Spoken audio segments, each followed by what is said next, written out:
Buenas tardes, bienvenidos a Biosfera Televisión. Tiempo ya para compartir con ustedes algunas de las principales noticias de esta jornada y hablar hoy con Nieves Arrocha, ex concejala del Partido Popular en el Ayuntamiento de Teguise.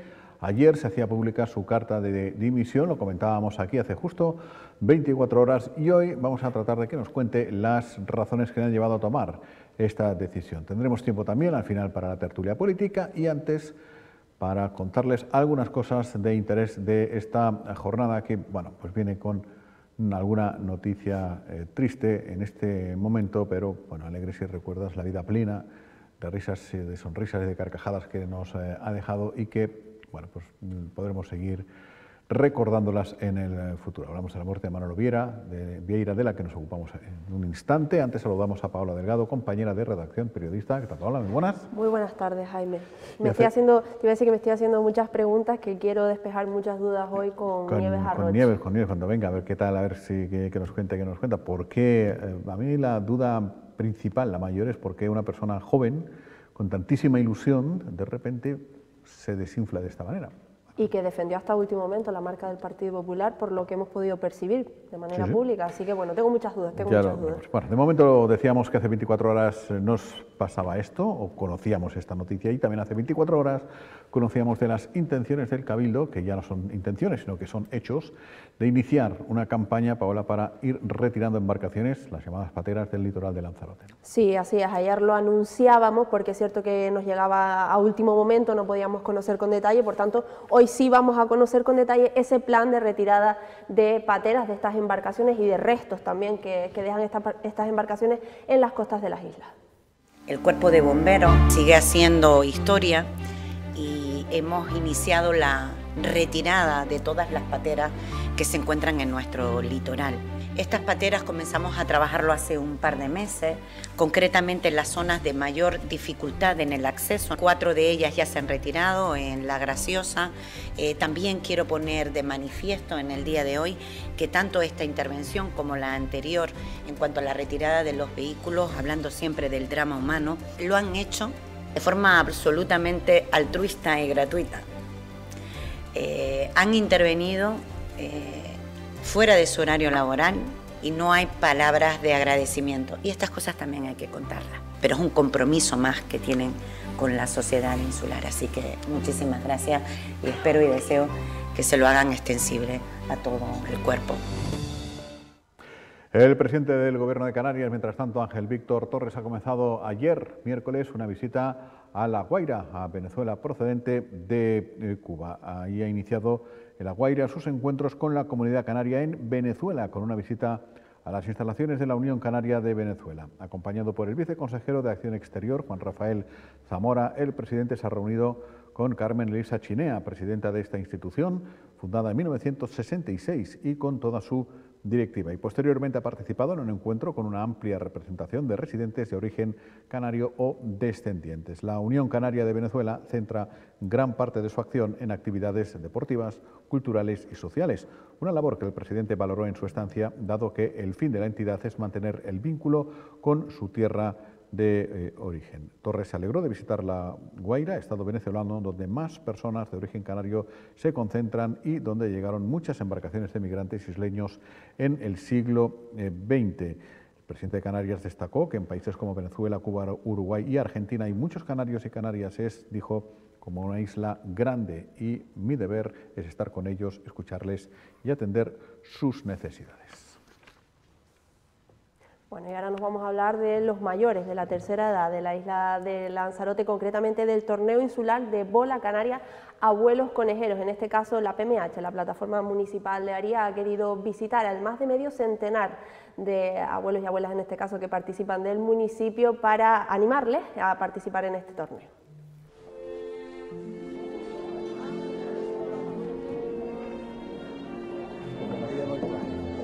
Loli. ¿Qué fue, mi niña? ¿Cómo está? Bien.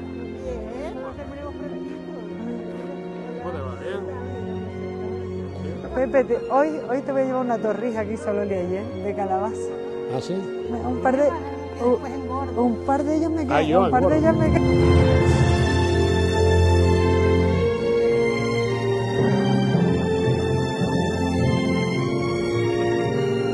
Hoy estamos en Mancha Blanca, en el Campeonato Insular de los Abuelos Conejeros, apoyando a nuestros mayores que para nosotros, para la plataforma del municipio de Aría, son un pilar fundamental porque representan el pasado, el presente y el futuro. Ellos son nuestro ejemplo a seguir.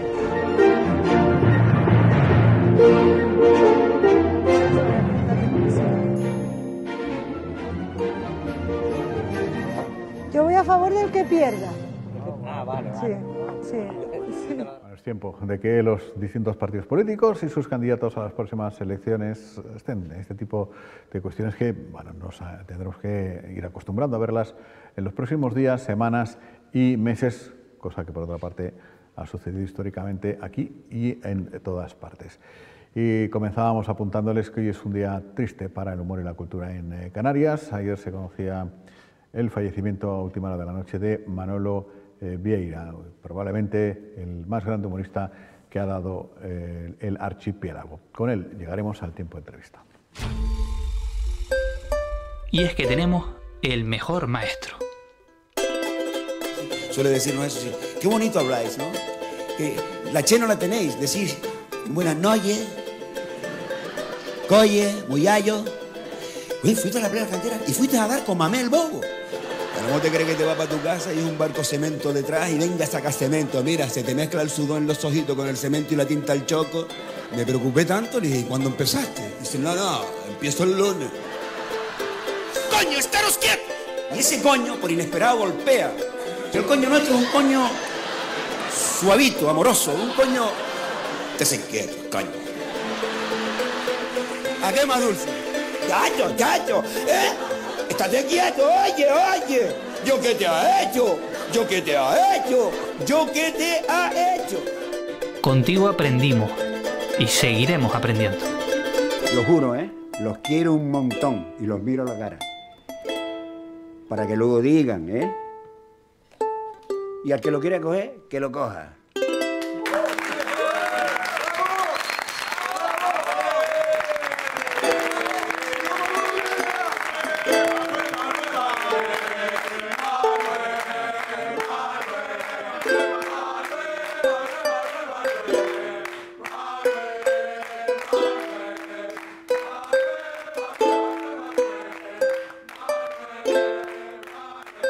Por todo.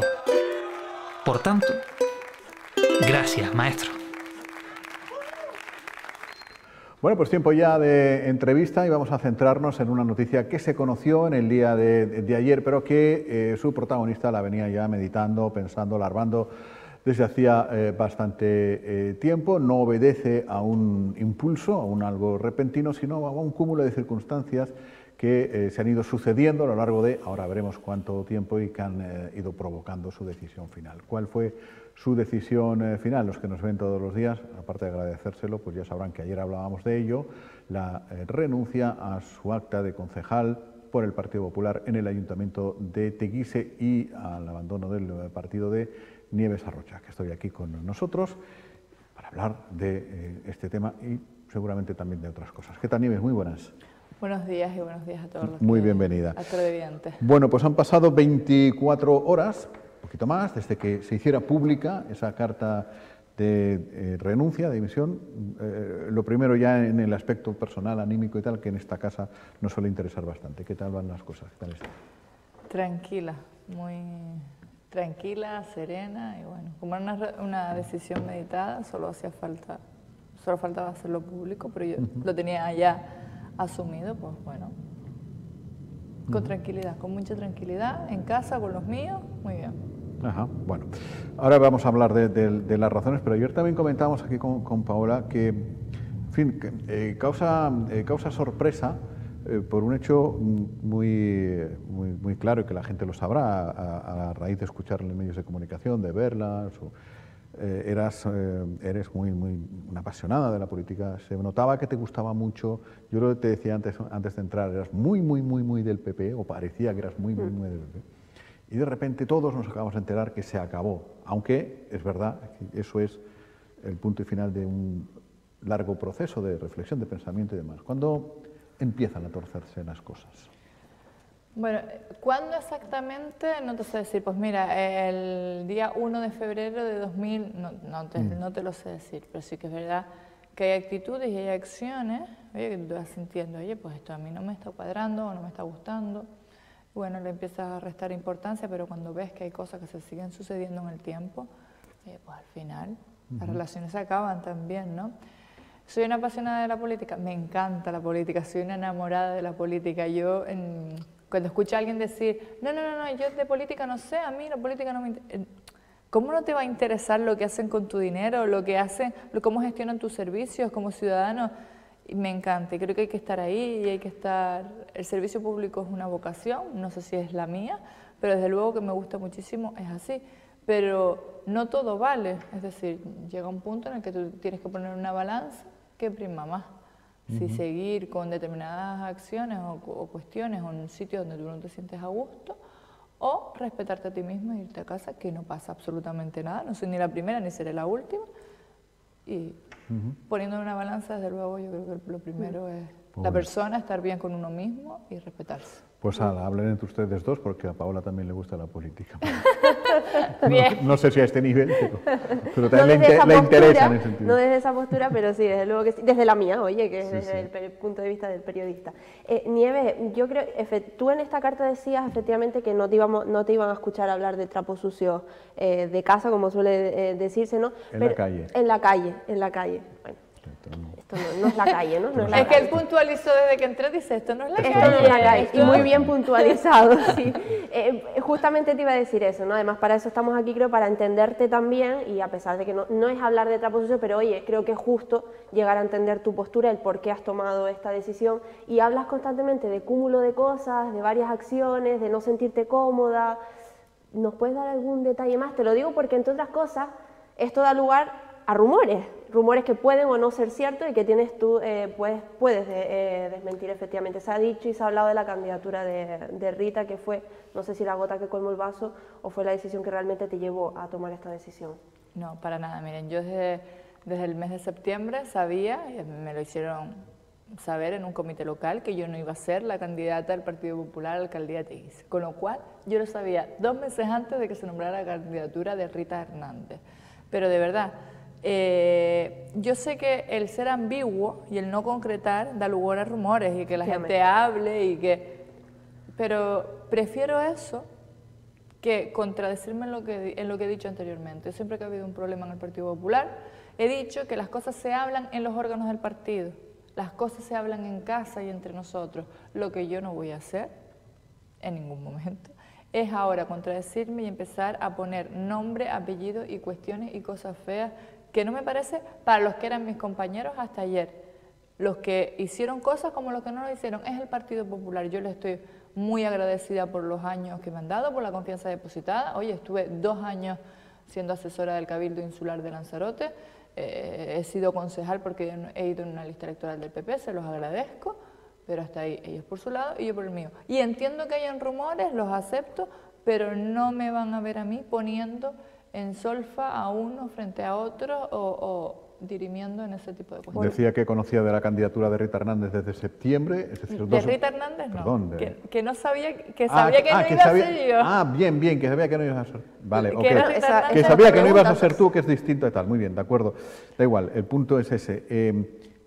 ¿Y qué sensación te produjo esa decisión del partido? ¿Te decepcionó? ¿Te alivió? Fue una decisión del partido, sé cómo funciona mi partido, sé cuáles son los estatutos, y sabía que al final la palabra la tiene la presidenta insular, que es la que eleva al comité electoral del partido. Sí, pero es como lo recibiste tú, no el proceso de decir, fue una decepción, esperabas que merecías más. Yo creo que a mí, no la candidata, a mí lo que me decepcionó de mi partido en ese momento fueron las formas. Yo no considero que fuera justo que yo me enterara por los medios de comunicación que había una rueda de prensa para presentar a la candidata del municipio que yo estaba representando en un pleno. No me parece que sean las formas más adecuadas. Sí, pero es que antes de eso, cuando te dicen no vas a ser candidata y no te dicen lo acepto. No te produce ningún lo acepto. desajuste. Al final es el juego que... Vale. O sea, yo llevo en el Partido Popular desde 2011, no estuve en una lista electoral hasta 2019. Sí, no, pero bueno, trabajando, no pasó exactamente. Unos evolucionan, trabajan y hay gente que cree que merece algo más. Y hay gente no pasa absolutamente nada. Yo siempre dije que estaba para lo que el partido quisiese, pero sí que es verdad. Y sí que te decepciona enterarte por la prensa de. Evidentemente, creo que debería haberme enterado en el seno del partido, o una llamada, así que una llamada o un WhatsApp no cuesta nada. Eso es una gotita más en ese vaso que acaba de reposarse ahora, digamos. Bueno. No sé, una gota o un chorro. Una cosa más. Una cosa más. Una cosa más. Nieves, dices que todo debería hablarse dentro del partido. Yo de verdad es que no es por echar, parece que estoy echando más leña al fuego, pero es que ya ha habido declaraciones por parte de compañeros tuyos con respecto a esta decisión, y a lo mejor tú no quieres hablar, pero sí que han hablado. O sea, quiero decir, Jacobo Medina, por ejemplo, lo hemos escuchado esta mañana en varios medios de comunicación, y ha dicho precisamente, yo no sé si todos los motivos por los que has presentado tu dimisión se los has trasladado al partido, eso te pregunto primero. Sí, yo por lo que he dimitido, por las cuestiones que no me hacen gracia, yo antes de mandar la carta a los medios, hablo con, tanto a nivel autonómico como a nivel insular, con las direcciones de los partidos. Antes de enviar, y son conversaciones que quedarán para mí, que son privadas, por supuesto, pero sí que lo comuniqué, o sea, yo no voy a hacer lo que no me gusta que me hagan. Yo no iba a permitir que mi partido, que ha sido mi partido durante tanto tiempo, se enterara por los medios de comunicación. Yo llamé a las personas y les dije, mire, he tomado esta decisión, me voy. Los llamé yo. Entonces me chocan aún más esas declaraciones, porque si ya tus compañeros conocían los motivos por los que habías presentado esta dimisión, dices que no fue precisamente por no elegirte como candidata, y las declaraciones de Jacobo Medina esta mañana han sido decir, oye, pues yo si no me eligen como candidato, o si mañana me dicen que me tengo que ir del Cabildo, pues me voy sin ningún problema y sigo defendiendo a mi partido, y no hace lo que hiciste Si no me eligen como candidato porque no tengo un voto. Porque no tengo un voto o porque no arrastro votos, efectivamente, me largaría y no pasaría nada. Y si tú has trasladado los motivos y dices que en ningún caso fue el no elegirte como candidata... Mis motivos, lo que el partido diga o lo que crea que fue, si cree que es por eso, sabiendo que no es así, que ya yo lo sabía, pues muy bien. Y pues oye, si no arrastro un voto, pues mejor en casa, ¿no?, que con el Partido Popular. ¿Te han sorprendido estas declaraciones por parte del compañero? Al final le tiene que sorprender a su conciencia y a él como persona. Si él considera que yo no arrastro un voto, pues no sé por qué contaban conmigo entonces, pero bueno, que cada uno que sea consecuente con sus decisiones. Y yo me quedo con todo el cariño increíble que he recibido estos 2 días, este último día de los vecinos de Teguise, que ha sido espectacular e infinitamente agradecida, de gente que no tenía ni su teléfono, ha buscado mi teléfono, me ha llamado, ha contactado conmigo, y de verdad me quedo con eso. Ese tipo de declaraciones de dirigentes del Partido Popular, pues oye... ¿No he encontrado ningún tipo de apoyo, de comprensión, de respaldo en estas últimas horas dentro de la dirección del Partido Popular? Muchísima gente, muchísima gente me ha llamado. Pero alguien con decisión que diga, oye, Nieves, venga, vamos a hablarlo de nuevo. No, en ese sentido no, respetando mi opinión y apoyándome. Y si tengo que agradecer en especial unas palabras, son las de Alejandro Sánchez Cabrera, el presidente porque lo ha hecho público, si no, no lo haría yo, el presidente de Nuevas Generaciones de Canarias, que lo dijo en una red social. Me da mucha pena, me da mucha tristeza. Se va hoy una de mis manos derechas, una de mis vicesecretarias, con la que tanto he trabajado, con la que me quería mucho, que tendría un amigo siempre y que me entendía, pero lo sentía, la decisión. Entonces yo prefiero quedarme con ese tipo de cosas. Perfecto. Venga, pues vamos a lo práctico, porque la gente que nos está viendo, sobre todo los que llevan ya muchos años viéndonos y por tanto muchos años asistiendo a la política, ya se estará preguntando una cosa que yo también la voy a hacer porque también llevo muchos años asistiendo a esto y en la política. Nieves Arrocha, ¿a dónde vas?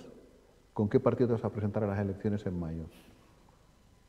Con ninguno. ¿No? Uy, con boca chica, ¿eh? Con boca chica. Pero... ¿No te vas del PP para presentarte a las elecciones con alguien?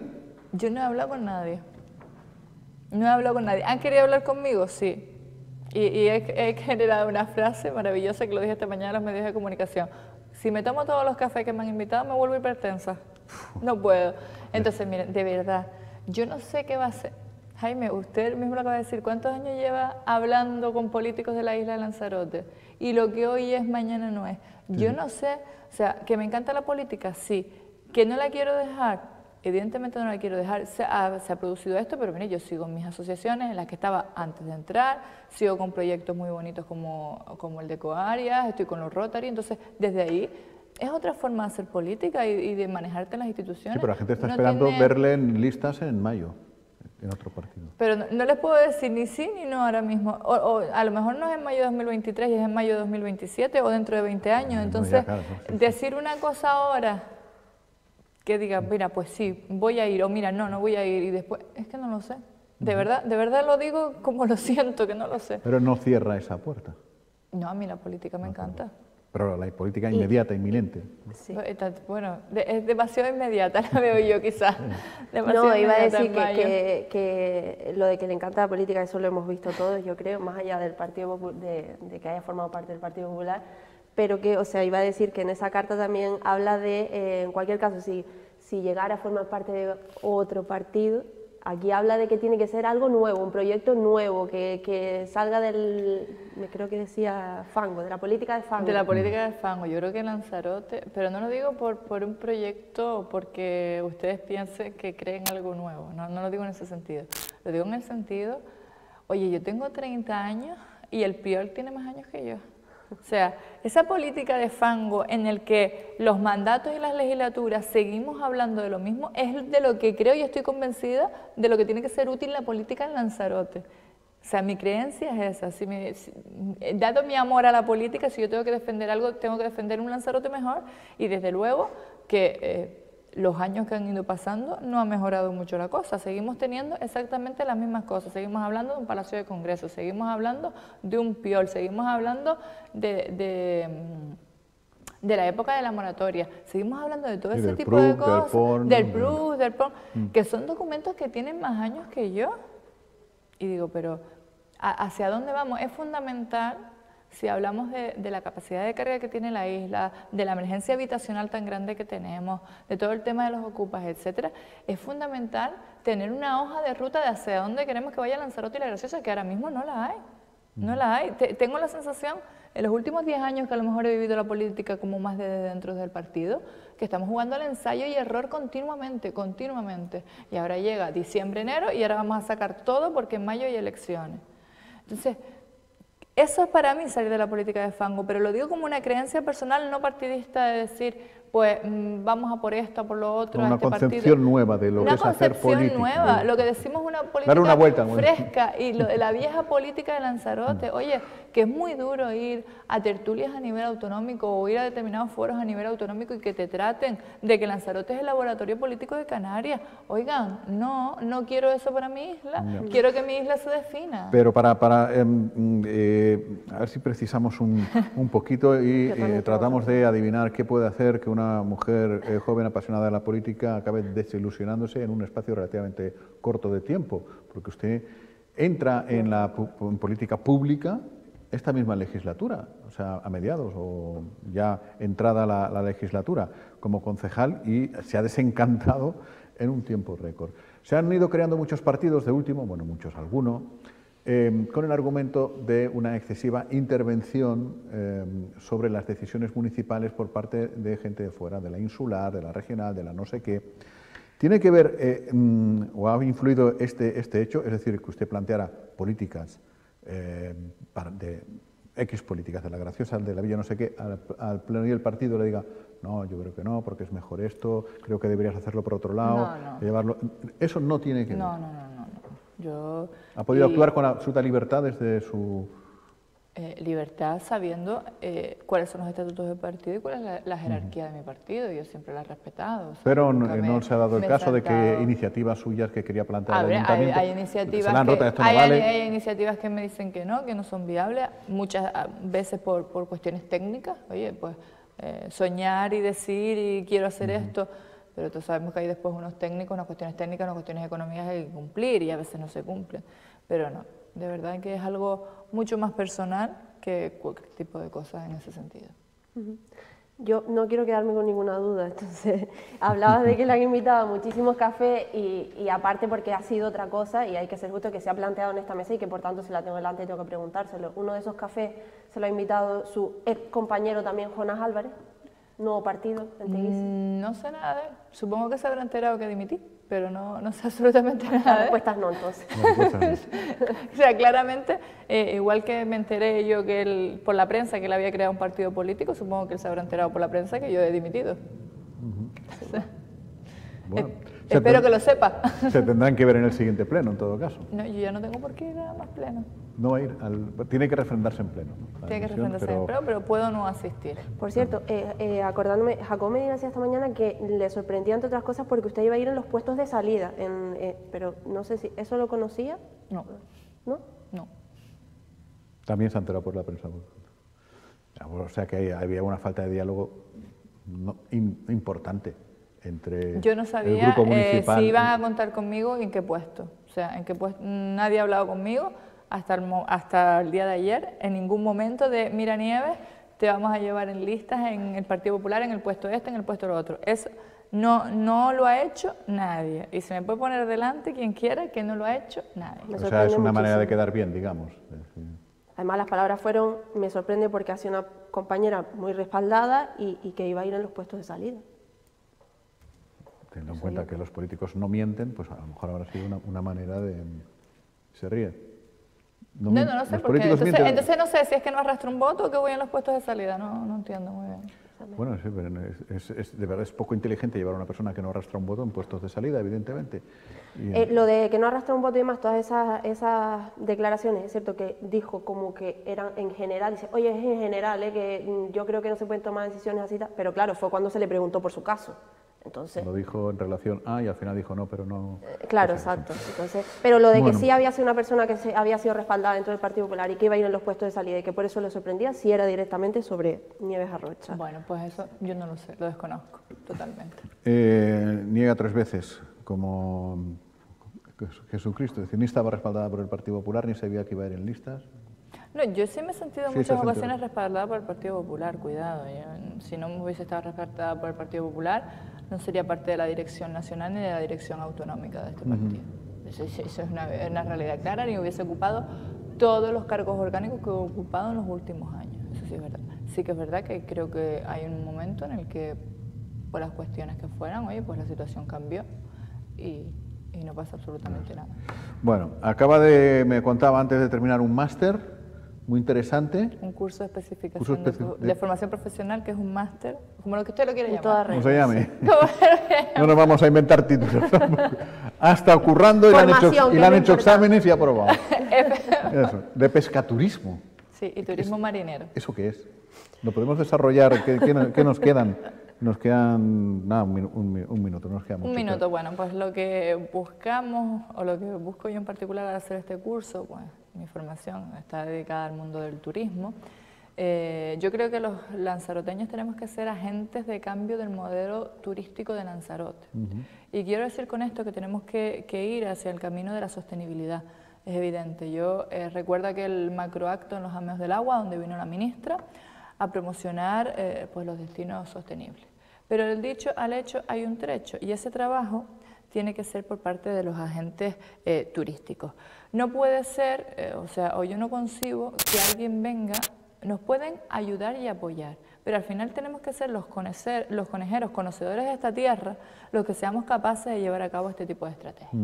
Bueno, lo que busca este tipo de turismo pues es entrar dentro de la economía azul, cumplir con los objetivos de desarrollo sostenible de la Organización de las Naciones Unidas a través de la economía azul, que es generar riqueza con lo que tenemos, el agua, los pescadores y sobre todo en Lanzarote la historia patrimonial, ¿no? El patrimonio material e inmaterial que nos ha dejado la pesca en la isla de Lanzarote. Ustedes se acordarán de aquella imagen de Portonados donde los barcos eran todos pegados unos al lado de otros y ya apenas quedan. Yo iba a buscar sardinas allí y te daban una bolsa de Lespar pues ¿por qué llena de sardinas. ¿Por qué no explicarle a los turistas que los conejeros también somos eso?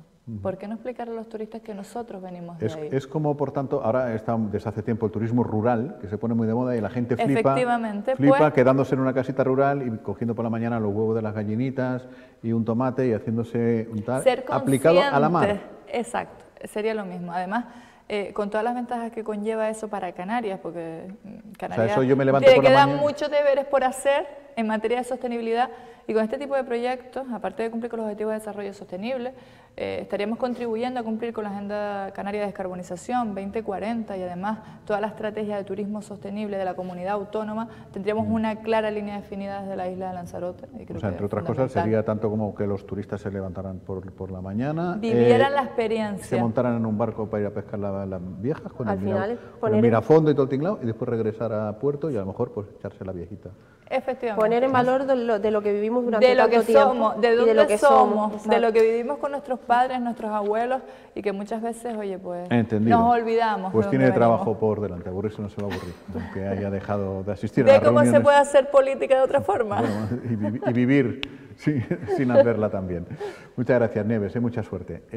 Ya te vas, ¿no? Por hoy, sí. Ya suficiente. Con tertulia política, además. Hoy tertulia política, seguro. Vamos a ver quién viene, porque no acá, como se suele decir, me alongo, pero no veo. Pero viene gente a rematar la jornada de hoy, eso seguro. Volvemos en unos segundos.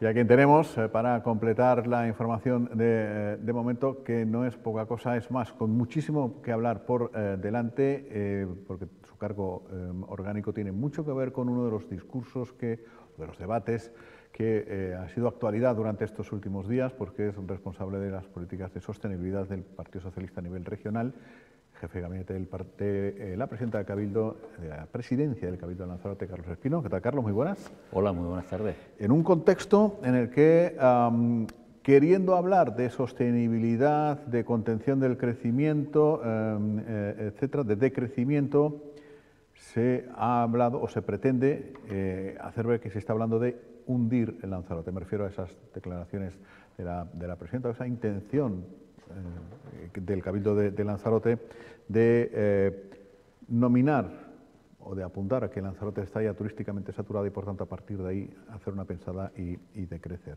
Claro, han pillado los británicos, el PP, Coalición Canaria, como diciendo. Sí, bueno. ¿Qué nos quieren decir con eso?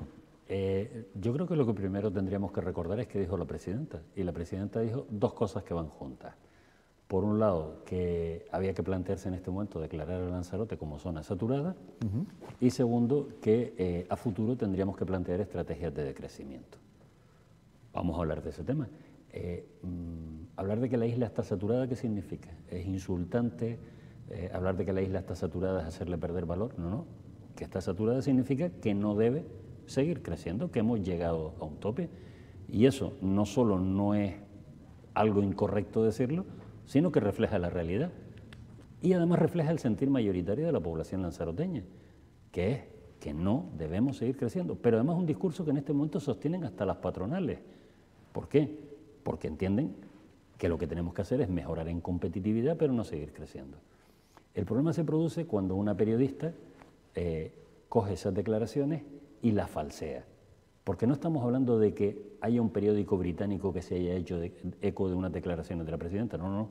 Estamos hablando de que hay una periodista que en ese momento, pues para que el titular fuera más impactante, para poder vender la noticia, porque es una freelance, hace una serie de afirmaciones que no hizo la presidenta, en el sentido de coger y decir que estábamos hartos, porque era como se titulaba, de los turistas británicos. ¿Ustedes lo han desmentido? ¿El Cabildo ha desmentido? Es que no hace falta ni desmentirlo, porque entre otras cosas, y ahora entraremos en eso, entre otras cosas, tenemos que conocer cómo funciona la prensa en Inglaterra.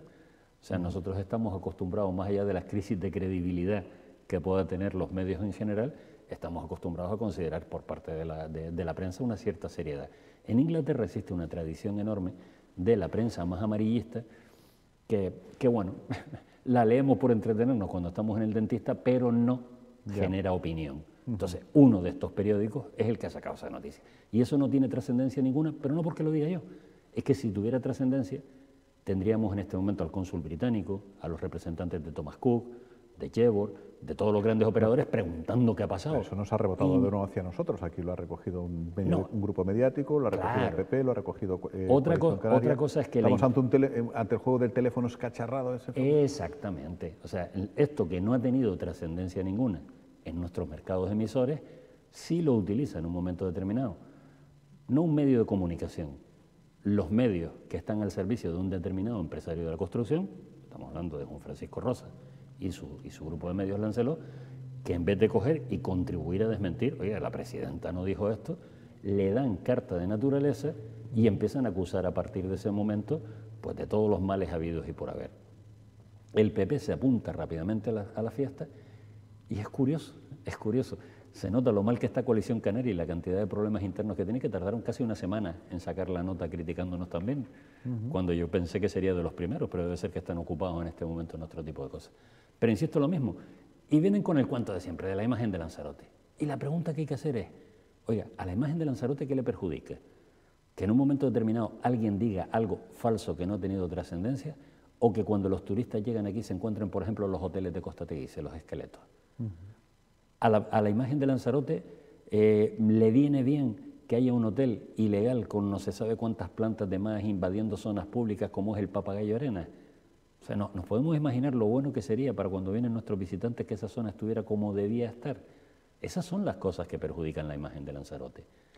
Bueno, cabe recordar que venimos de una época donde se ha ido perdiendo paulatinamente el turismo alemán, un turismo considerado bueno, ¿no? Un turismo de calidad, que ha sido sustituido por otro tipo de turismo en el que ahora predomina el británico, pero esto no siempre fue así. Tuvimos una muy buena imagen en Alemania. Pero claro, estamos hablando, y es usted miembro de un gobierno.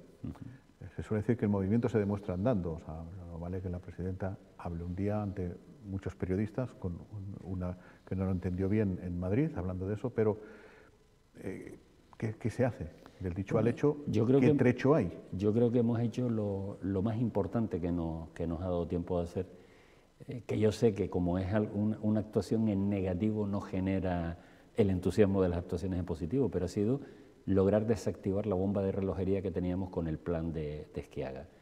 ¿Y por qué digo eso? Porque el plan de Esquiaga contemplaba todavía un crecimiento durante una serie de años a un 8%.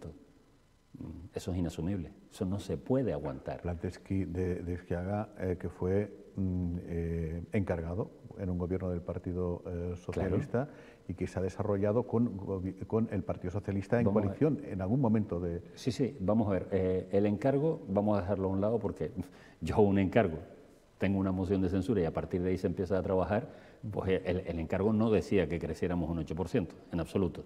Los términos del encargo no iban por ahí.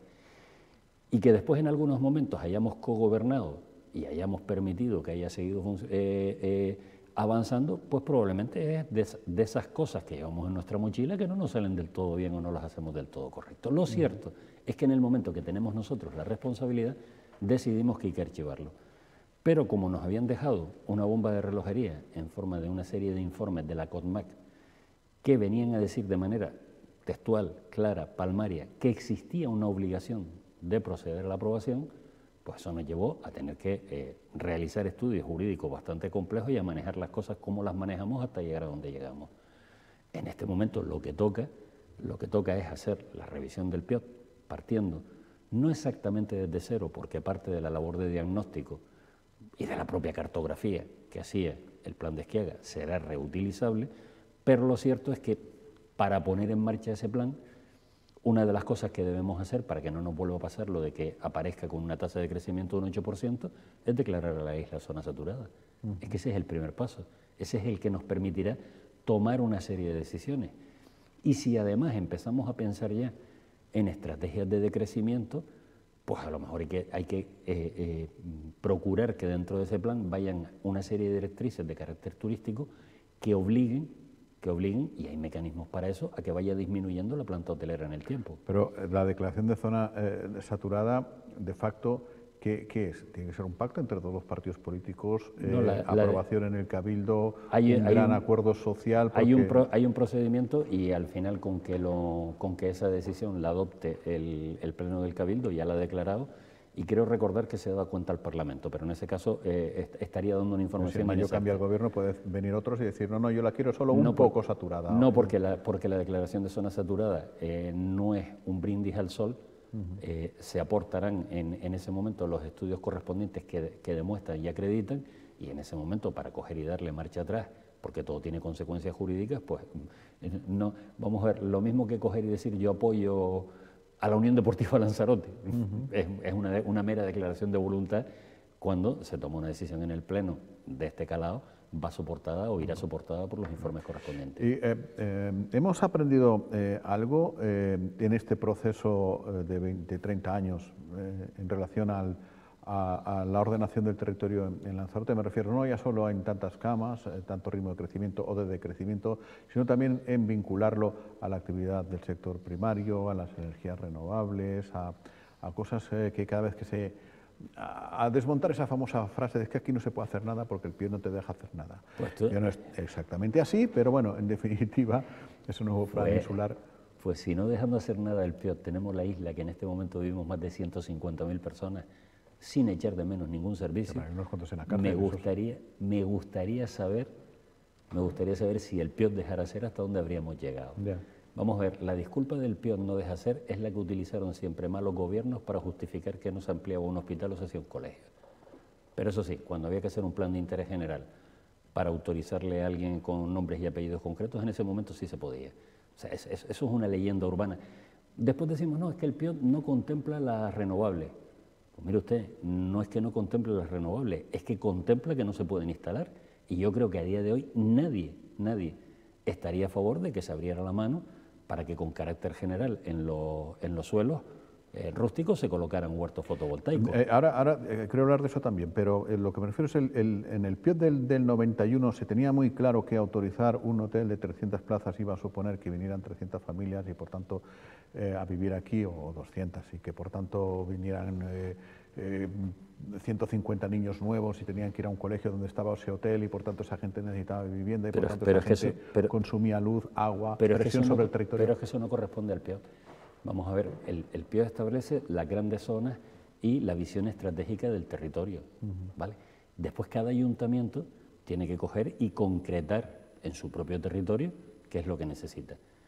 Cuando nos encontramos con que hay ayuntamientos que no tienen suelo disponible pues para vivienda social, es porque su plan general no la ha contemplado. El PIO no puede entrar a contemplar ese tipo de zonas, porque no es el instrumento adecuado para eso y porque invade las competencias municipales. Yo pongo siempre un ejemplo. Siendo alcaldesa Gladys Acuña en Yaiza, encargó un plan supletorio para Yaiza, todos nos acordamos, en el que se pretendió darle cobertura a todos los hoteles, en fin, y una serie de cuestiones. Ustedes saben que en ese plan supletorio no se incluyó la ampliación del centro de salud de Yaiza, por ejemplo. Claro, a eso me refería. Pero ¿por qué? Porque eso no es PIOT. Eso es porque hay ayuntamientos que han estado más volcados en atender los intereses de determinados empresarios que las necesidades de su población. O sea, no es el PIOT el que prohíbe que se amplíe un centro de salud, es el ayuntamiento que no ha hecho sus deberes y ha adoptado el plan, por ejemplo, plan general. El Playa Blanca se está haciendo ahora un hotel importante, de que tuvo paciencia y aguantó no sé ni cuantísimos años sin poder hacerlo, mientras al lado estaba haciendo todo el mundo hoteles y demás. Ese hotel va a tener una serie de personas trabajando y efectivamente va a generar mayor demanda en los colegios, en el centro de salud. Claro. O sea, por tanto, el ayuntamiento es quien ya tendría que estar solucionando todo este tipo de cosas, ¿no? Poniendo suelo a disposición. Son los ayuntamientos los que tienen que poner suelo a disposición, son las consejerías del Gobierno de Canarias las que tienen que decir, oye, pues si hay un crecimiento poblacional y crece el colegio, dame más suelo. Pero no estamos hablando de que sea algo que para poder operar tenga que actuar el PIOT. Con eso no pretendo en ningún caso, pues además no es mi estilo, quitar la responsabilidad que tenga el Cabildo, porque aunque no tenga competencias como Gobierno insular, el coordinar con los ayuntamientos, con la consejería, forma parte también de la actividad del Cabildo. Pero no es el PIOT el que crea el problema ni el que viene llamado a solucionarlo. Vuelvo a insistir, son los planes generales. En renovables y otras cosas, porque estábamos muy ilusionados con la posibilidad de desarrollar energías limpias, estábamos muy ilusionados con que pudiera haber en un momento determinado acuicultura porque es algo sostenible y frena la explotación de los mares, bla, bla, bla. Pero al final resulta que el cuento que era de color de rosa se nos está oscureciendo un tanto, ¿no? Primero empezamos por la acuicultura. El Cabildo va a estar firme oponiéndose a la presencia de jaulas marinas en el litoral, en todo el litoral, en partes del litoral. Pero eso no impide la acuicultura. La acuicultura se puede desarrollar en tierra y además es mucho más conveniente desarrollarla en tierra. ¿Por qué? Porque se hace una gestión mucho más eficaz de los residuos y no se estropean los fondos. Hombre, yo entiendo que para la persona, para la empresa que la va a poner en marcha, el chollo de colocar eso con 4 flotadores en un espacio público, pues genial.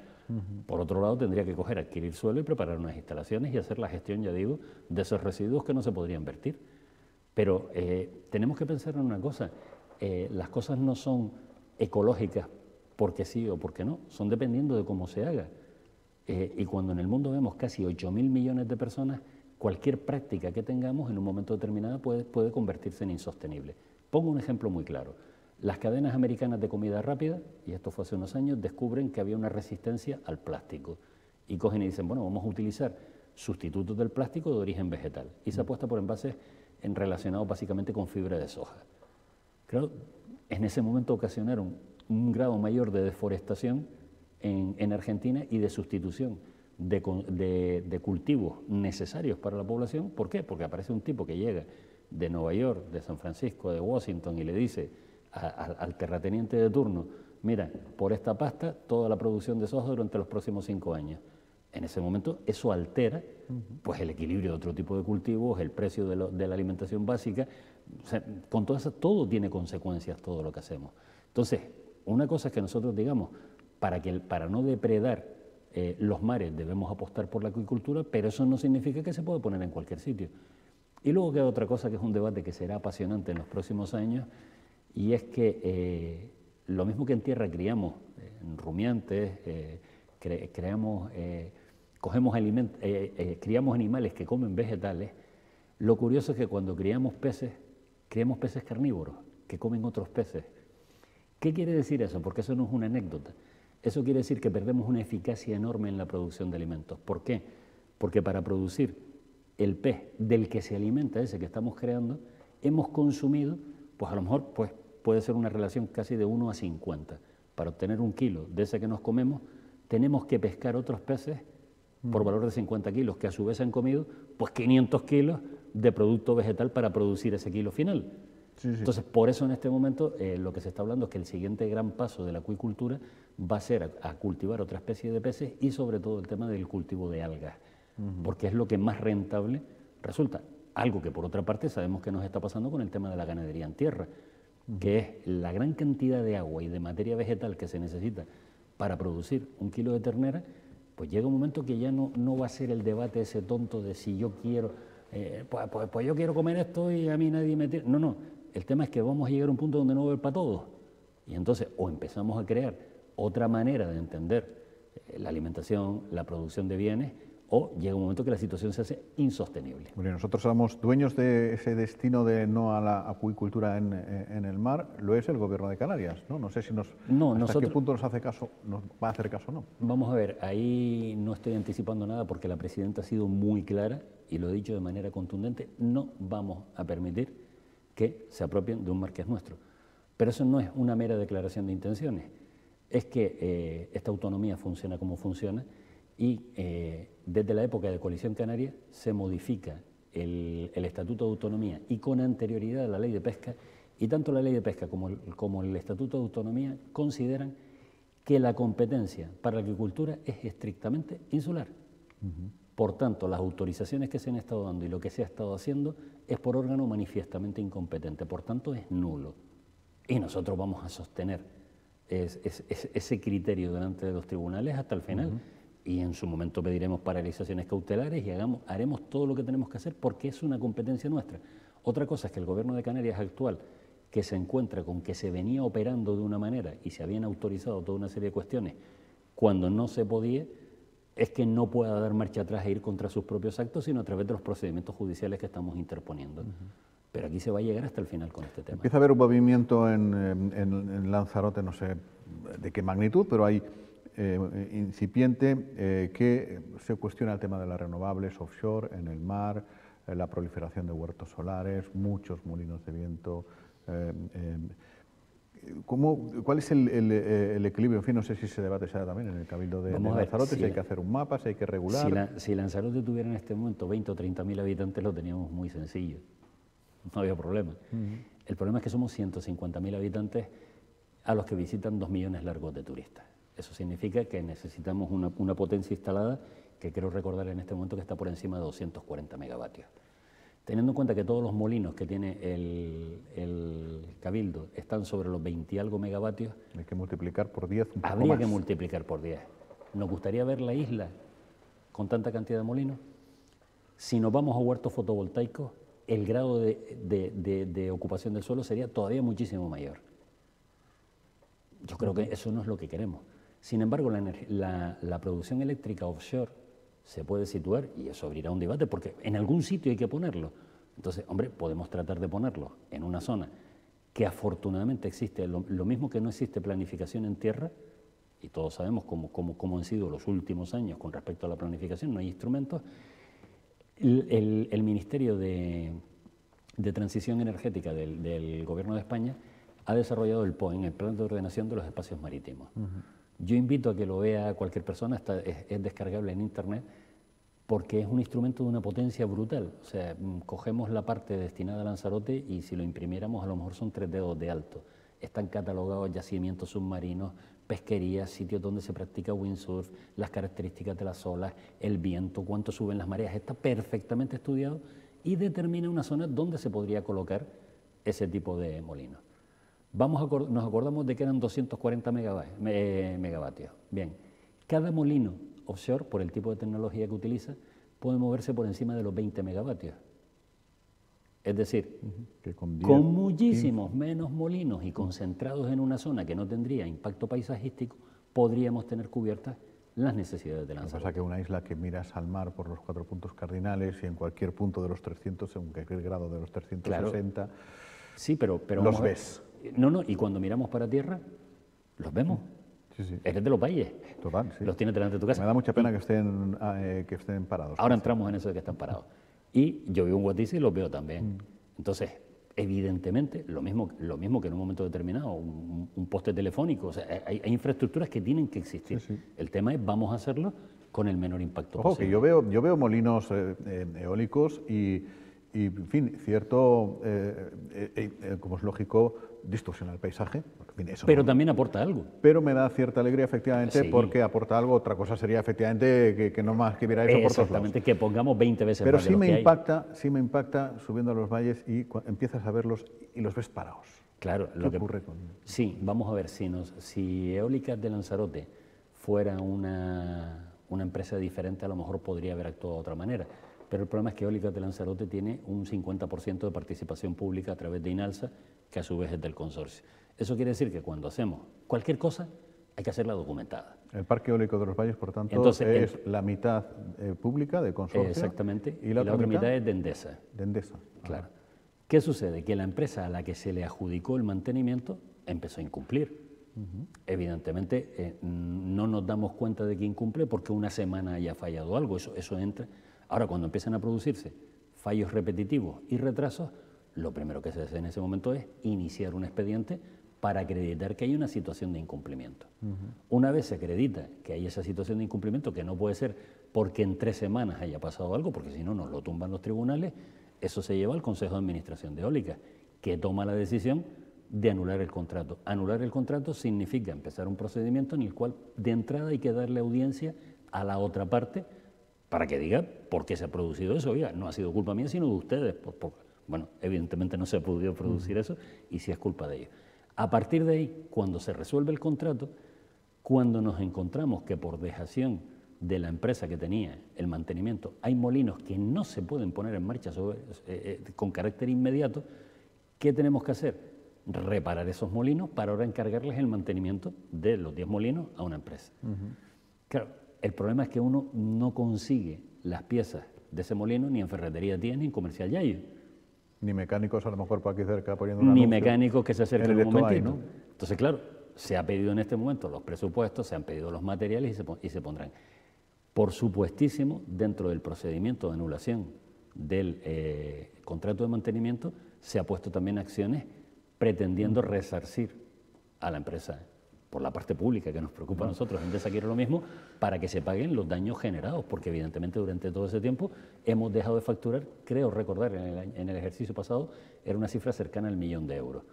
Eso esta gente va a tener que pagarlo. Y el daño... Y el daño ambiental. El daño ambiental y el daño a la autoestima también, sí, ¿por qué no? Del lanzaroteño, de la lanzaroteña que ve montaña mina de aquella manera, que ve a lo mejor cierto riesgo de montaña mina estamos trabajando en este momento. Es una situación, no lo estoy diciendo para evitar responsabilidades, sino para que nos hagamos una idea de lo dura que es.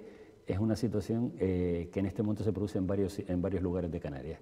Se montaron muchas empresas con carácter especulativo para entrar en este tipo de operaciones y cuando termina el ciclo de vida útil de los molinos simplemente desaparecen. Claro, y ahora ¿qué pasa? Que desmontar eso, primero hay que acreditar que la administración lo hace porque sería obligación de la empresa. Segundo, hay que hacer los proyectos adecuados por el grado de peligrosidad que tiene que manejarlo y hay que buscar una dotación presupuestaria importante porque el tema no está en desmontar los molinos.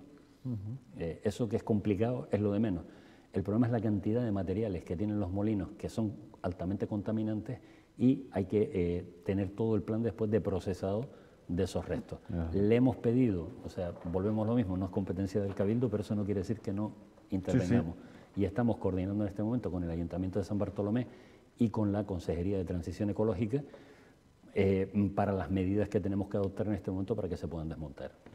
Bueno, pues nos ha quedado una conversación bien aseada de cosas muy interesantes. Tenía ganas yo de sentarme un rato y hablar tranquilamente y pausadamente de todas estas cosas de las que se habla mucho, porque a nuestras espaldas, en distintos ámbitos, hay ya muchas campañas electorales. Y yo no sé si en ninguna, desde luego como en esta, se ha introducido ya este discurso, este debate, ¿no? Estos argumentos.